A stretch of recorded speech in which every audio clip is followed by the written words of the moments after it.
hear an address by His Excellency Anwar Ibrahim, Prime Minister and the Minister of Finance of Malaysia. I request protocol to escort His Excellency. I have great pleasure in welcoming His Excellency Anwar Ibrahim, Prime Minister and Minister of Finance of Malaysia. I invite him to address the Assembly. Dipersilakan Yang Amat Berhormat. Assalamualaikum warahmatullahi wabarakatuh dan salam Malaysia Madani. Izinkan saya bagi pihak negara dan rakyat Malaysia mengemukakan pandangan ke arah keamanan dan kesejahteraan sempena Perhimpunan Agung PBB New York September 2023. Mr. President, when this August Assembly was established almost 80 years ago, the world was still reeling from the horrors of a catastrophic bloodletting that our nations resolved should never be repeated. A decision profound in wisdom, magnanimous in intent, and bold in ambition was made so that the General Assembly would become the main deliberative, policy-making, and representative organ of the United Nations. A decision that manifested no less than the very strength and courage of our convictions. By giving equal voice to the sovereign nations of the world, the founders of the United Nations pursued a vision of a more democratic world predicated on the dictates of equity and justice. This was a vision that consigned to the past the predations of the strong of the weak, the strong over the weak, of the rich and powerful over the poor and the marginalized, and of the big powers over the rest. That vision, in my opinion, has been utterly shattered to pieces. Today, we find that the major powers and those that aspire to greater international status are increasingly casting the United Nations aside for smaller, supposedly more efficacious platforms. As the powers that be continue to pay lip service to the imperative of multilateralism, we see the emergence of minilateralism instead, effectively becoming fragmented configurations of power. Mr. President, we are living in a deeply polarized world. We are seeing major power rivalry unfolding with consequences that will negatively impact nations, especially the smaller ones in the regions of conflict. The upshot is that we are confronted with a geopolitical and geostrategic dilemma. While the major powers continue to assure that a binary choice is not being imposed, the reality for many is that it is the only choice offered.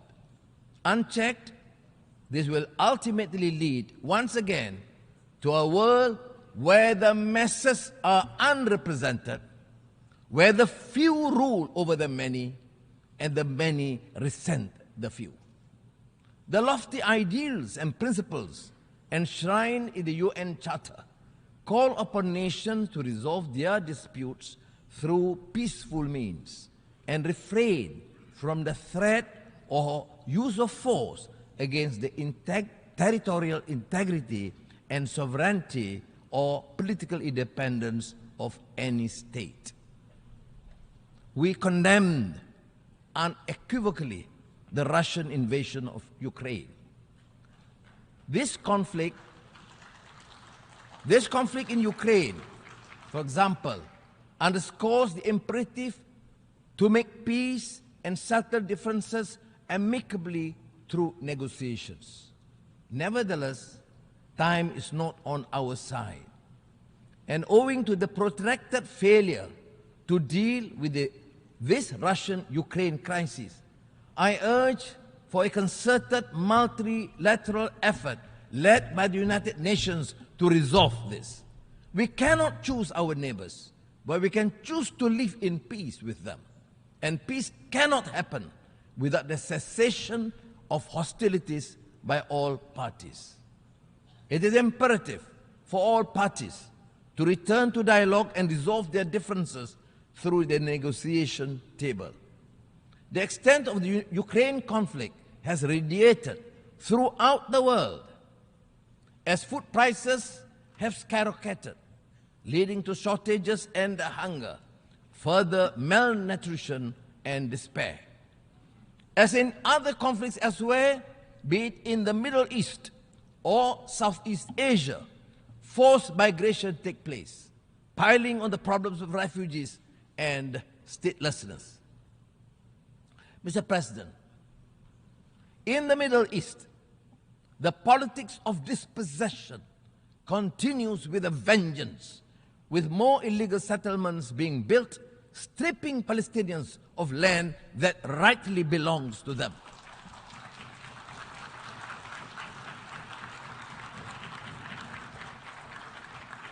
This constitutes a gross violation of international law. It also poses an insurmountable obstacle to a two-state solution, not to mention the continued killings. There is also flagrant hypocrisy in dealing with the issue of Palestine. The international community must speak up against the atrocities committed towards the Palestinians, even as they so vehemently speak out against human rights violations, injustice, and abusive regimes. On Afghanistan, Malaysia remains deeply concerned with the dire humanitarian situation in the country. This is especially so given that the country is grappling with its third consecutive year of drought and devastating locust infestation that severely undermined wheat harvests. On our part, Malaysia is committed to continue its existing people-to-people relations with Afghanistan, including through the provision of humanitarian aid. However, we remain resolute and firm in our call on the authority of Afghanistan to reverse their exclusionary and discriminatory policies against women and girls. Denying their right to go to school is a violation of the teachings of Islam, not to mention the UN Charter and the multilateral framework of human rights. They are also profoundly detrimental to the future of Afghanistan. Mr. President, we are deeply horrified by the continued post-coup violence and instability in Myanmar. This is currently among Southeast Asia's and ASEAN's biggest strategic and humanitarian challenges in recent years. The barbarism and depravity inflicted upon the people of Myanmar is indefensible and goes against the values or principles shared by the peoples and the region, in the region and globally. The support of the international community, including the United Nations, is crucial to urge continuously and maintain the necessary pressure on the military authorities to reverse their course. Inasmuch as the principle of ASEAN centrality dictates the continued atrocities must end, Malaysia calls on Myanmar to immediately implement the ASEAN 5-point consensus towards achieving peace and stability in the country.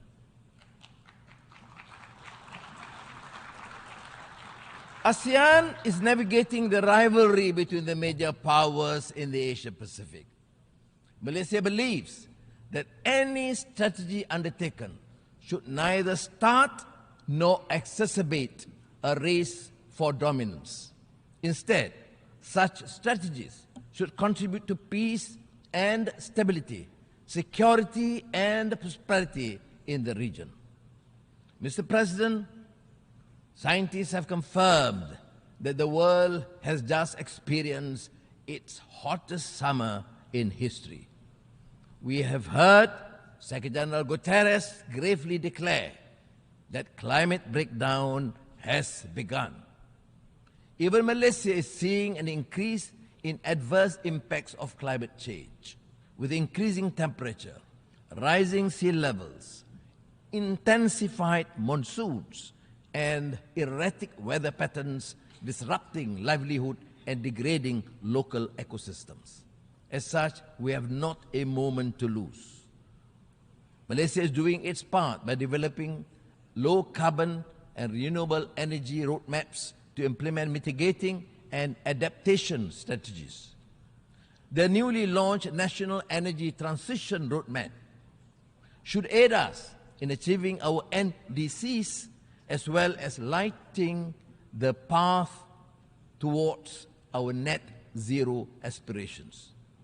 Discussions on climate change in the absence of equity, justice, and the necessary means to assist and empower countries to undertake greater climate action is an exercise in futility.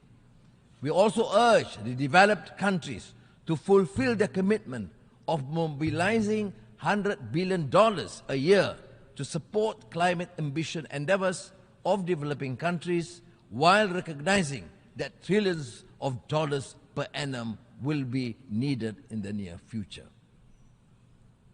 Mr. President, the 2023 SDG report has confirmed that we are falling behind, with nearly a third of the targets either at the state of inertia or worse, regressing.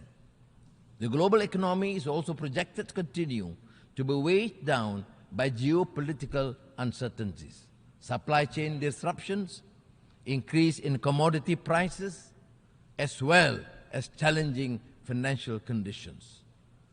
This has widened the gap between economic growth and income, leading to a continuous disparity. As the growth in income fails to match economic growth, households become burdened with debt. We now have the super rich living side by side with the ultra poor. The contrast lies starkly in the things that matter: food on the table, shelter, access to quality education, healthcare. These factors cry out for drastic systemic reform, a total reset of global institutions that impact our lives. Or else we will continue to face widening inequality, setting apart nations and peoples. Mr. President, we are concerned over the emergence of a new form of racism characterized by xenophobia, negative profiling, and stereotyping of Muslims. This is manifested in an alarming trend of hatred, intolerance, and acts of violence against Muslims and their sanctities. We are appalled by the legitimization of these acts under the feeble defense of human rights. Quran burnings are nothing but a clear Islamophobic act intended to incite hatred.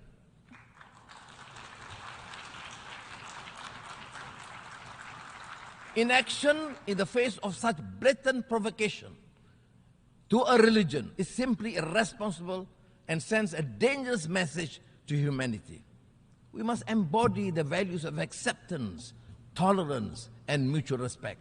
We must promote intercultural, inter-civilization, and interreligious understanding and cooperation. We must unite our faith in common cause to promote understanding and goodwill amongst our peoples, and strengthen peace and harmony among nations. Mr. President, these are indeed tall orders, but that is the very reason we are here. I truly believe that no challenge, however formidable, is insurmountable if we secure the collective commitment of this global community, the member states of this august institution. What we need is trust and the conviction to make the world a better place, the will to work together on a platform of consensus and solidarity. Early this year,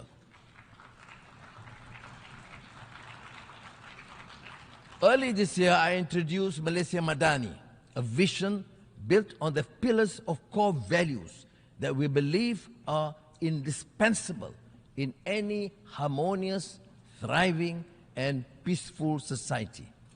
Compassion, ihsan and rahmah, respect, trust and amanah, innovation, prosperity, and sustainability. These basic principles and moral values also apply in the context of our relations with other countries. Whether it is G7 or G20 or G77 or APEC or the world's largest FTA, there is no denying that multilateral collaboration is the sine qua non for any effective and sustainable resolution to the crises that the world is beset with. In this regard, it bears stressing that Malaysia's commitment to the UN and the multilateral system is born out of the strong conviction that all countries, no matter how big or small, rich or poor, strong or weak, have a common responsibility towards creating a better world for tomorrow.